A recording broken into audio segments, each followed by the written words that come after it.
Ever since I can remember, my parents have always stressed the importance of getting an education. So my plan has always been simple. Go to college, get a degree, and get a job. What I didn't plan for was how much these 4 years of college would mean to me, and how hard it would be leaving them behind. Engineering was no joke. Apparently, this academically challenging program was indeed academically challenging. I spent the good part of the last 4 years holed up in my room studying, at the library, or in the professor's office hours. I often questioned if I was even smart enough for this degree, or if all this trouble was even worth it. Somewhere along the way, I realized I wasn't entirely miserable. The people who were just classmates slowly became good friends, and the professors I was once scared to talk to became great mentors. Some of the best bonds are those formed through engineering trauma. If you were to ask me if I would voluntarily take physics again, I'd say not a chance. I served my time. But knowing what I know now, I would choose this degree at this school with these people over and over again. Miami didn't just give me an engineering education, but it gave me a place to grow with love and honor as I learned to navigate this strange new thing called adulthood. It's a bittersweet day walking across the stage to signify the completion of a degree I worked so hard for, but it is also the conclusion of my time at Miami, a time I never realized would mean so much. To my fellow Redhawks, classmates, friends, and professors, how lucky am I to have something that makes saying goodbye so hard? And to my parents, I couldn't have done it without you. I hope I made you proud. And above all, Alhamdulillah. I came to Miami, fleeing from a country at war. I came with a suitcase, only packing essentials, a heavy accent, and a lot of uncertainty. The first year was lonely. It is hard to form real connections when a language barrier stands between you and everyone around you.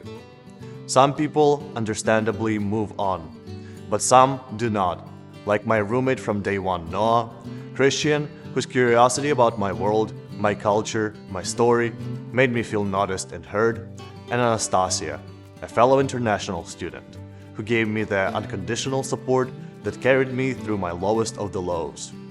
Miami gave me the friends who changed everything. In the end, what I learned from that first year and 4 years of research with my mentor Dr. Femiani, who led me by personal example of the highest level of scholarship, is to stay the course. You will never know what you are capable of unless you try. Discomfort is not where I want to stop, it is a sign of you transforming. If nothing else, just remember that you have made it this far, and it is just a bit farther now.